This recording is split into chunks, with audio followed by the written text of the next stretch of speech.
this Lunch and Learn, thank you all for being here and joining us today.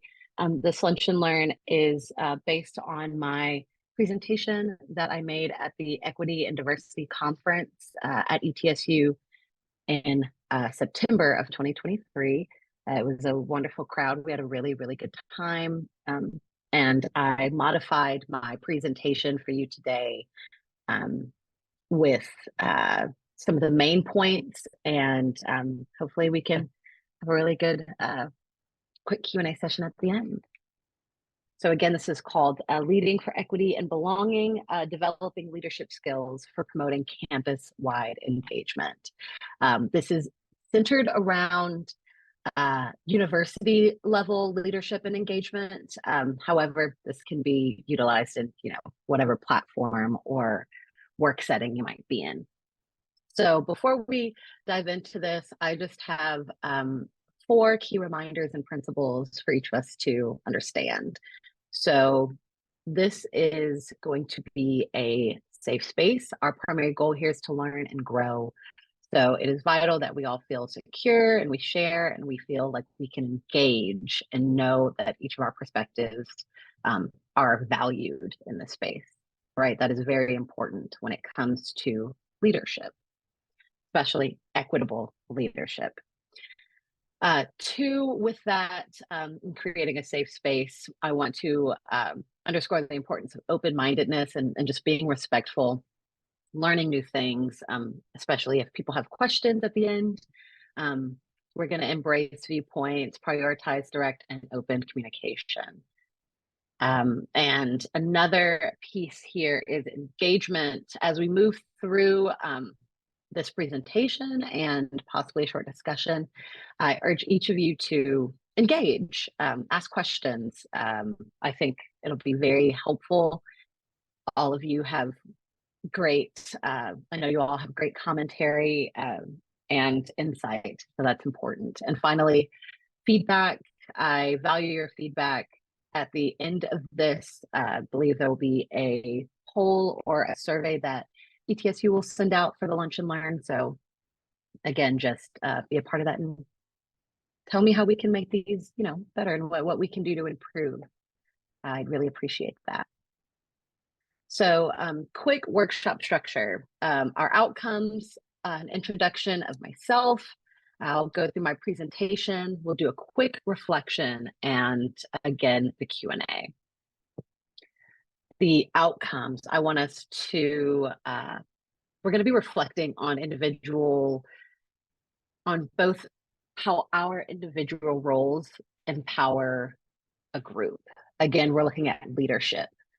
And how can we as leaders, both on a college campus or otherwise, show up for our group, our team, or even specific people that might work with us. So understanding the foundational principles of ethical leadership. These are some outcomes that we want to have today. I also want to recognize communication techniques that engage in a diverse range of stakeholders. We are talking about students, we're talking about colleagues, we are talking about, again, a range of people that we come into contact with every day. And finally, discuss concrete strategies to champion equity and belonging within your own leadership roles. So a little introduction. My name is Kiana Miller. I am an ETSU alum. I went to East Tennessee State and graduated in 2019. I had my bachelor's of arts in English and my bachelor's of science in political science. So I love leadership and I have a dedication to equitable education. While I was at ETSU, I was SGA president. I was on the board of trustees my last year.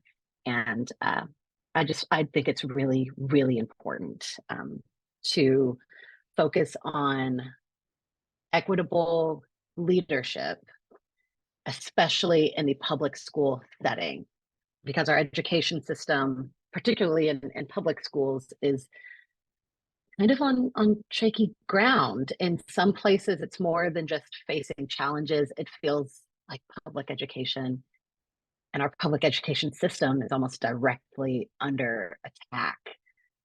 But from these challenges, we can find opportunities to transform, and this is where we, as leaders in this space, can come in and really connect and learn. So I'm going to go into my presentation now, and hopefully you're able to take in some things, and we'll have a really cool conversation by the end. So I'm going to start with a quote from a book by Candace Maxwell. The book's called "Shatter the System." At the end of this presentation, I have a resource page where you'll see all of the resources that I pulled this from, including this book.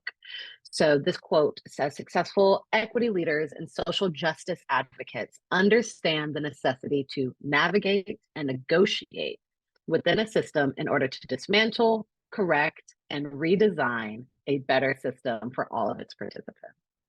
So equity leaders don't just support change, they actively challenge and disrupt the existing order, right?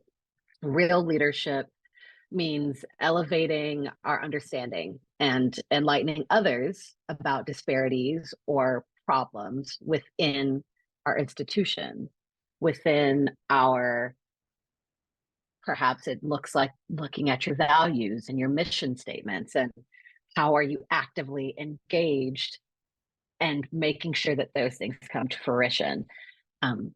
It's very important to utilize data to highlight these gaps, because when you see it in a chart, for example, when you see it on paper, these equitable gaps, it kind of puts a lot into perspective for us. This insight steers us towards phases of equitable change, like allyship and advocacy, accessibility and activism. We'll go more into that later on in the presentation. And true leadership, something that I want to note here is that true leadership in equity and equitable leadership isn't a simple fix. It's not a simple means to an end. It demands that we are vulnerable and face uncomfortable realities. Because to be a true leader, it is to not stick to the status quo, right? So engaging in dialogues and questioning the systems that we're under that further inequality will help us become more equitable leaders. So I want to go into a few pieces of equitable leadership that we'll look at first, and then we will look at how we can kind of enact these 4 pillars, let's say, into an equitable change process. So the journey toward equity in education is not just about policies or the practices, it's also about changing our narratives, reshaping the way that we perceive, and fostering values that drive change. So the first thing I want us to look at is humility. Humility as kind of a foundation for equity. Narratives play a really huge role in shaping our society. The recent challenges, for example, with COVID-19 have illuminated the need for virtues like intellectual humility and leadership. So intellectual humility, I want to go into that for a second. A researcher named Nung Hindi in 2022 underscores intellectual leadership or intellectual humility within leadership in fostering workplace diversity, equity, inclusion, and belongingness, right? So while intellectual humility has been explored in philosophy per se, it hasn't really been explored in very practical sense. So we want to look at how we can be vulnerable in our humility as leaders, right? And I think it's important to focus on the individual's recognition of the limits to their own knowledge, the limits to our own knowledge as leaders, and understand that this involves being open to new ideas and being receptive to the viewpoints of others. That's very easy to say, but frankly, sometimes it can be very, very difficult to do in practice. But it is so important as equitable leaders that we embrace this humility, this vulnerability, to revise our own beliefs in the face of, evidence, in the face of the data that we're looking at when we realize that things aren't equitable, right? So next, diversity. This goes beyond representation. It's about ensuring that voice, background, experience is acknowledged and celebrated. So not just acknowledged, but also celebrated, given a platform. So our perception of diversity is changing. It's more than just acknowledging those differences. So the fear of focusing just on our apparent differences, maybe differences at face value, we risk otherizing or marginalizing individuals. It's crucial, it's so important to dive deeper and appreciate the narratives of individuals and that they carry. Again, we're bringing back that humility piece. They're all connected. So a good example of this would be schools or universities that hire staff based solely on diversity quotas, just on the numbers, without truly valuing the unique identities of these individuals. And this could perpetuate harm, right? Because what we're doing is now we are focusing on one particular part of this person's identity, and that is not their whole self. So diversity is so much more than that, and we have to remember that. Next, inclusion. So inclusion is the belonging. It goes beyond the representation through diversity. Now we need people to feel like they belong within the space that we as leaders create, that we foster. It's about ensuring that individuals don't just have a place, but they feel welcomed and understood. And ethical leadership recognizes the difference between presence and actual engagement. Next, and finally here in our pillars, is equity. So equity is not just about that representation piece. It is a structural transformation that guarantees equality of opportunity and just treatment. Equity can only exist when everyone, regardless of their background, has equal access to resources and opportunities.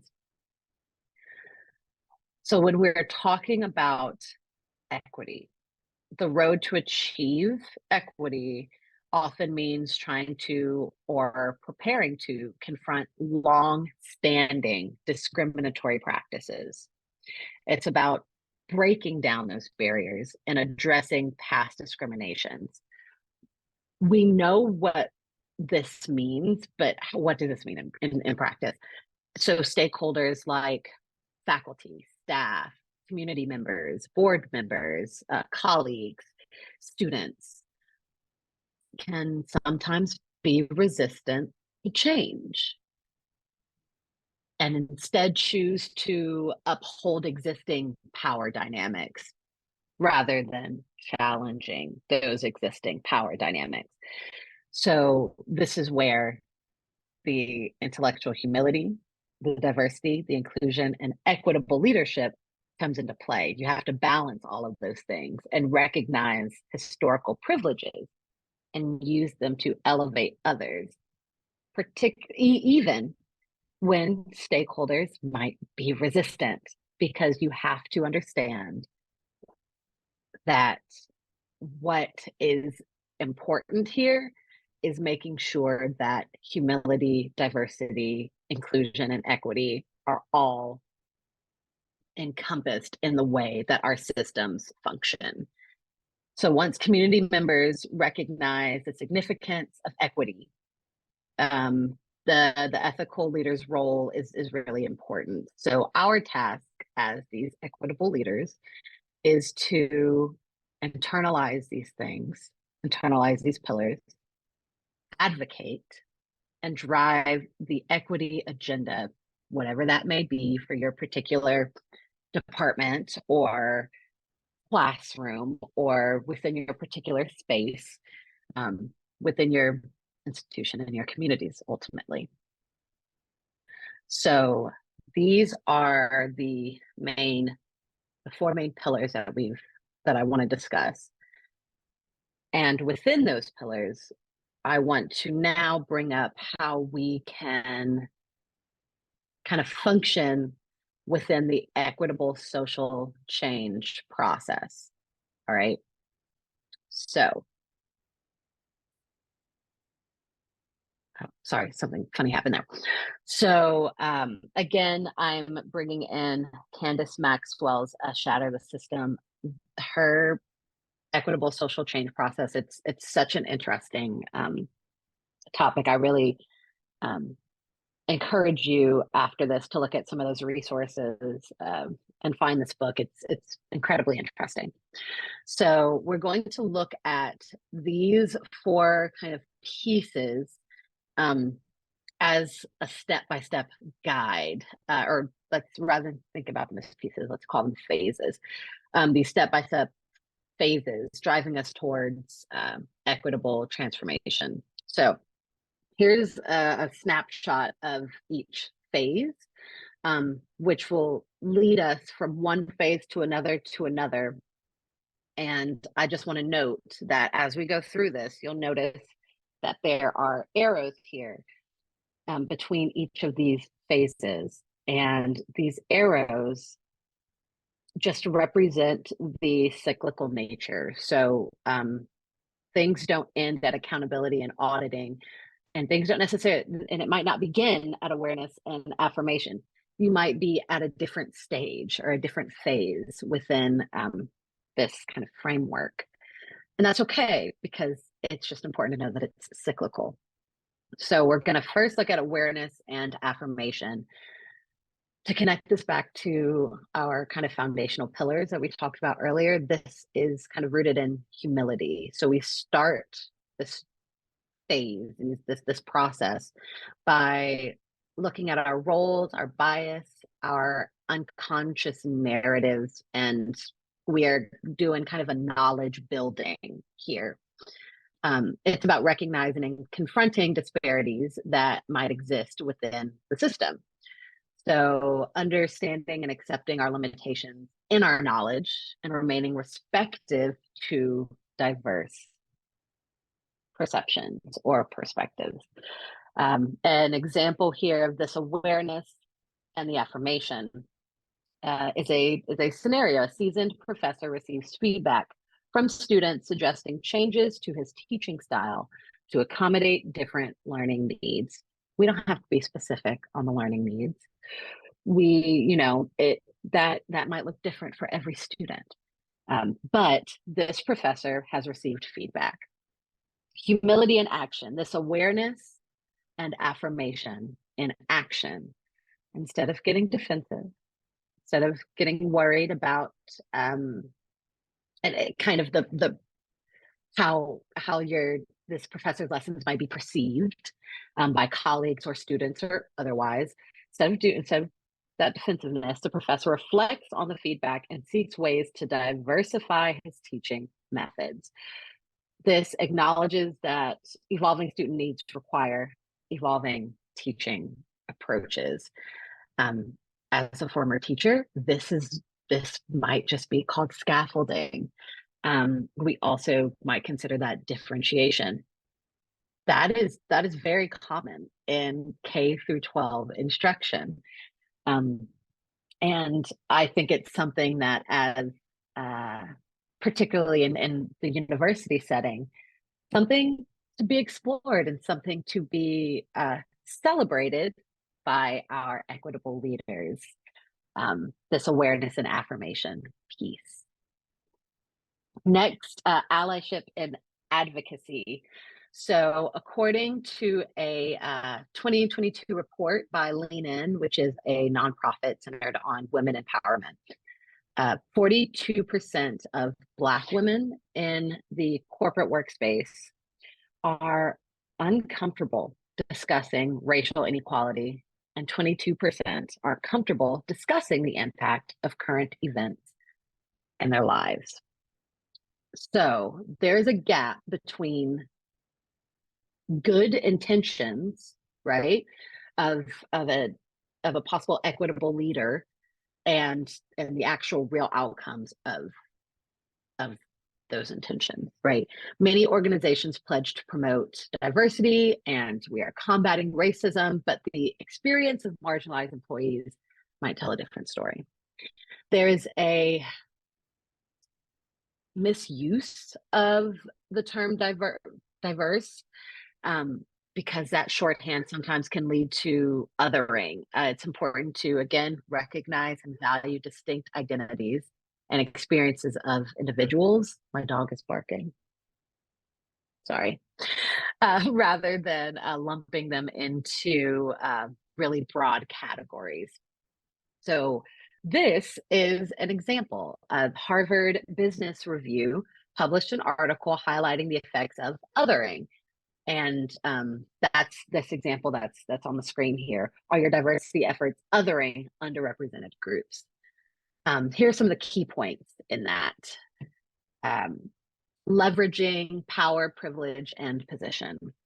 Promoting and committing to supporting causes that center around marginalized groups, and engaging in strategic equity planning and outcomes, which start with establishing the equity-minded mission and the vision and continuing onward. So this is the allyship and advocacy phase of this process, right?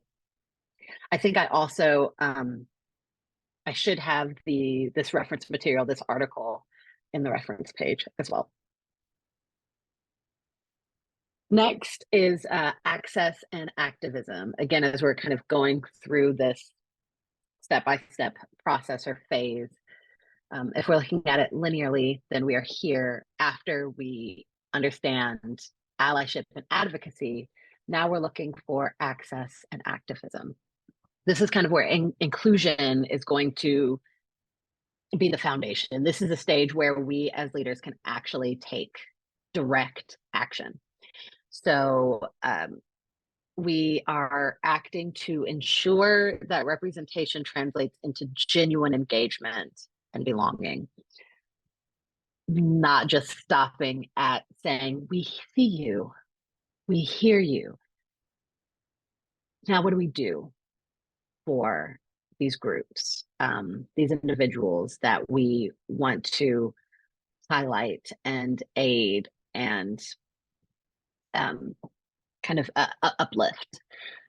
This is where strategies are set in motion, fostering environments where everyone feels like they have meaningful stake in the process. So after our leadership, after our equitable leadership has gotten us through seeing the issue and trying to advocate for this issue, now we are bringing in the stakeholders, the people that are going to be directly affected, and say, how are we going to make this happen? So beyond just planning, it's also about influencing policies and practices to remedy these inequities. Execution is key. We have to, that might look like organizing a focus group or facilitating learning opportunities like this one, or redefining a mission and vision completely. And all activities should be transparent and accessible to stakeholders. Everything should be clear. It should be very, very easy to find, and all the stakeholders should have access. So phases 1 and 2 were all about preparation. If we're thinking about this, again, linearly, phases 1 and 2 are about prep. Phase three, where we are now, is where everything kind of falls into place. And these are the questions that you start asking yourself when we start looking at access and activism. Are we sending the right messages? Have crucial pieces of information or narratives been missed? Again, you have to have all of the voices in the room to be able to answer this. Is our mission current, and is it actionable? Can we actually do the things that we say we're going to do? And do we need to? Is our mission outdated? Have we already reached a really solid point here, and can we move forward? Can we make our mission stronger? Can we make it better? And finally, how are we safeguarding our mission, handling power and privilege? How are we maintaining the right mindset? How are we not getting lost ultimately? How are we not getting lost in all of the moving pieces? And again, this change, this access, this activism does not happen in a silo, does not happen in a vacuum. You have to have all stakeholders in place and within the understanding of what's going on in order to make this happen. And finally, accountability and audit. So this is, if we're going to kind of connect this back to our pillars, this would be considered kind of under our equity pillar. So this is our check, or as a teacher, again, previous teacher, this is our check for understanding. This is our CFU. Rigorous reviews to ensure efforts are transformative and not just performative. Because where many groups may pause, where equitable leadership kind of halts, is where we find this stage, this phase of the process. We don't consistently come back to it. We are not checking in with our stakeholders saying, is this right? Is this still right for all of us? Are we holding ourselves accountable? Are we exemplifying the courage to rectify the discrepancies if something isn't correct, and really take on feedback and not get defensive or not be worried about what others may think, because ultimately equitable leadership takes feedback, positive or negative, as long as it's constructive, and aims to make it a part of the kind of bedrock for how you provide your leadership. So once you've done all of the work, phases 1 through 3, we're going to go with that framework. So the first 3 phases, now it's time to evaluate if what you've done is effective and how those actions have affected the intended group or individuals. This is where a good leader can transform into a really strong ethical leader, according to Maxwell's research, because it centers around humility and growth, because that work is already done in some of the previous steps. And without checking to make sure that that work is helping and actively correct, then that could lead to nothing. It might come back to the drawing board, which is why it's so important to audit kind of the equitable work that you're doing. So there must be progress monitoring for continuous improvement. There has to be. Creating a rubric or some sort of method for standardizing that, to see what's working well and what isn't. Some schools, again, bringing this back into the university framework, there are schools that have almost an equity action dashboard. They show the active things that they are doing on their college campuses in order to maintain good ethical leadership. And You can see things moving in real time. Again, I think I have some of these resources on my resource page. But that's just one example of being able to consistently see what's happening and allow for feedback, allow for comment, and really just open up space for accountability.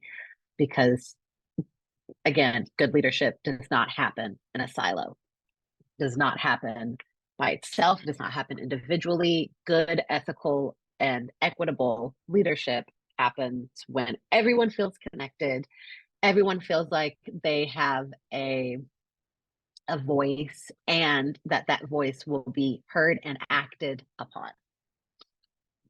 So this accountability, this audit in terms of a university is really just set in place to help students, faculty, staff, um, the community feel heard, especially as universities are growing and changing constantly. It feels like every day. And you have to be consistent in your diversity, equity, and inclusion efforts. So all of this, bringing it all back together, is set in place to help everyone. I cannot express enough that this is more of a cyclical process. Okay. This process does not end at auditing, and it does not start at awareness and affirmation. It changes, it ebbs, it flows. Okay. That's very important. So, some key takeaways here. So, as we reflect, I just want, as we go into our reflection, I believe, because, yep, one time. As we go into our reflection, I just want to talk about a few of these takeaways and how we can kind of use them as a compass to drive change. And uh, I want to kind of refer back to this presentation and how it feels very global. It's kind of like the bird's eye view, but we can really take this and into kind of a microscopic sense and see how we can use it, this process, this kind of framework, these pillars in our everyday work. So empowering leaders, the first takeaway, this is very important, maybe the most important. Leadership is not merely about making decisions. It's about creating an environment where every voice is heard and valued and respected. Empowered leaders understand their responsibility in building bridges, fostering collaboration, and nurturing an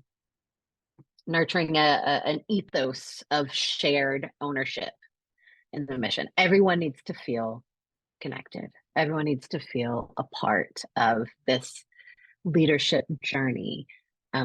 Because another thing that is important to this systemic change is that ultimately, in the university setting, you are building new leaders. You are raising up the next group of ethical leaders that will, push our society forward. And we want to make sure that that is kind of the basis for how our leadership roles kind of move forward. So, second takeaway is systemic change. So, the need for short-term and long-term solutions. Short-term solutions or surface level modifications in this way just won't work. For equitable and inclusive leadership, for ethical and inclusive change, surface level modifications won't work. For true equity to be achieved, our approaches must address the absolute foundation of our structures. So this includes challenging legacy or historical practices, traditional practices, interrogating norms. Should the norms change? I know we've had these norms forever, but are they still? Do they show our equitable and diverse ideas and thoughts and processes. Um, and the need to commit to long-term strategies. So all of this is much deeper and complex than just changing simple things here and there and kind of hoping no one notices, or hoping that that's enough, or checking a box, right? We're going deeper than that. And finally, our third insight revolves around kind of crafting an environment that's not just diverse, but also inclusive and equitable. So diversity is a starting point, but then the journey continues on to ensure everyone feels that they belong and the system operates very fairly for all. Ethical leadership plays a really important role here. As leaders, we must consistently make decisions that are grounded in equitable values, ensuring the well-being and success of every individual, and that success is prioritized. And if it's easier to think of, well, how can I ensure that all stakeholders, if your stakeholders include staff, faculty, students, community members, admin, the list goes on. How can I ensure their success? That is a wonderful foundational way to view this, sort of ethical, equitable leadership, and ensure that it's inclusive. How can I ensure their success? Similarly, with the social change process, that process discussed previously, from raising awareness to allyship to activism, it illustrates the stages and the kind of nuances of creating impactful and lasting change. So it's not about just recognizing these elements and just taking them at surface level, but understanding how they intertwine and inform each other.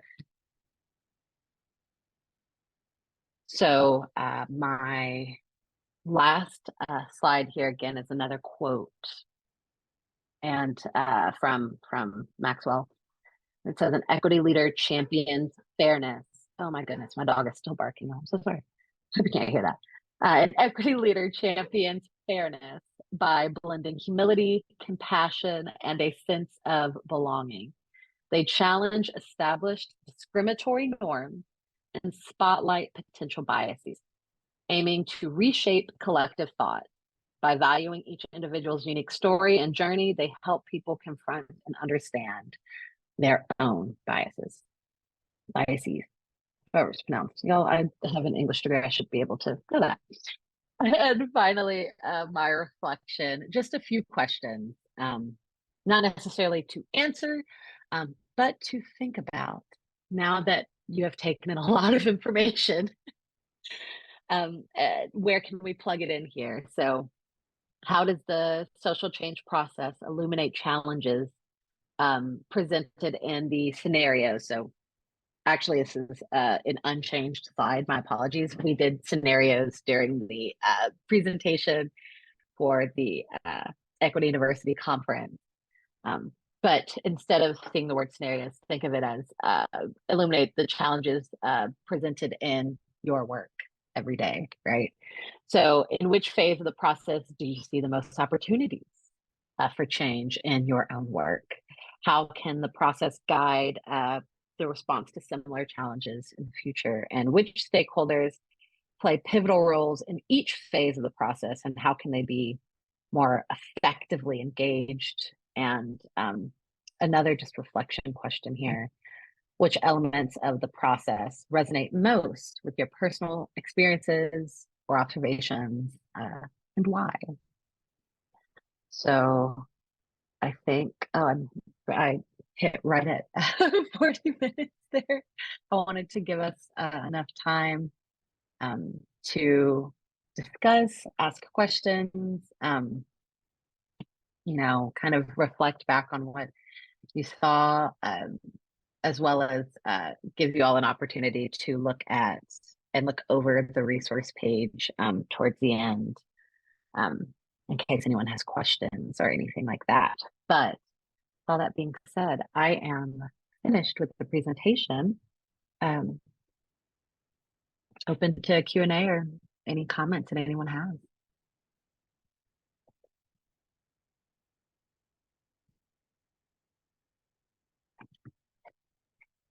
I just wanted to say, excuse me, Kiana, this is a really great presentation and the information is just so helpful. Yeah. I just really appreciate the thought put into this, and just the information is very invaluable and will really help me and my, as a leader, a growing leader. Yeah. So I appreciate it. Thank you. Yes. Thank you. Again, I just appreciate you being here.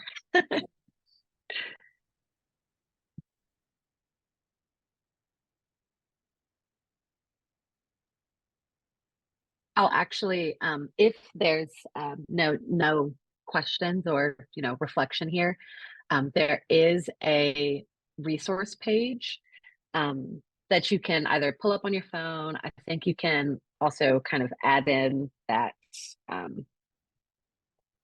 page, the bit.ly page at the bottom, but it's a Padlet resource. It has all of the references that I made. It even has a few book resources, community resources, so specifically for East Tennessee. For example, the Campus Climate Survey I added there, the DEI Alliance of Northeast Tennessee and Southwest Virginia is in there, Access ETSU, as well as a few action plans that some universities put together that I find particularly interesting. I believe there's one in there that UAB, I believe it's University of Alabama at Birmingham, I believe. They have a really interesting diversity dashboard that shows actively the tasks that they are working on within the school, within the university setting, and students can, I mean, it's open to the public. You can see all of it on their website. And it's just really, really interesting stuff. There's another school, Rowan University, I believe, has an action plan dashboard. It's a DEI strategic action plan, which a lot of schools, a lot of universities have this structure in place, but not very many have a physical dashboard or an action plan that is actively changing and actively growing and moving, and you can see in real time what these schools are doing. And the most important part of that is that accountability and access for all stakeholders. Everyone has access to be able to see what's going on. So that's also added as a resource here. And a few case studies that I brought in that I discussed, like the Lean In Women in the Workplace 2022 report, that Harvard Business Review article, just some really interesting stuff. There's a case study on Santa Monica College on how they created an equitable, an actionable equity plan. So not just a plan that, like, look, we did it, we checked it, we hit our quota, we're ready for the audit. If somebody were to look, they see our equity plan here. No, this college, Santa Monica College, put together a really interesting, actionable equity plan that I think is, again, unique and not something that you find very often. And yeah, just a lot of really cool stuff there. And Dr. Cooper actually, why is my dog doing these things? Dr. Cooper actually added the evaluation here in the chat. So whenever you can, please add in your feedback. I really take it all in, and I like to learn from this process. I love presenting, and I love presenting information that I find helpful and important. And this is one of those things. So again, thank you all so much for being here with me today.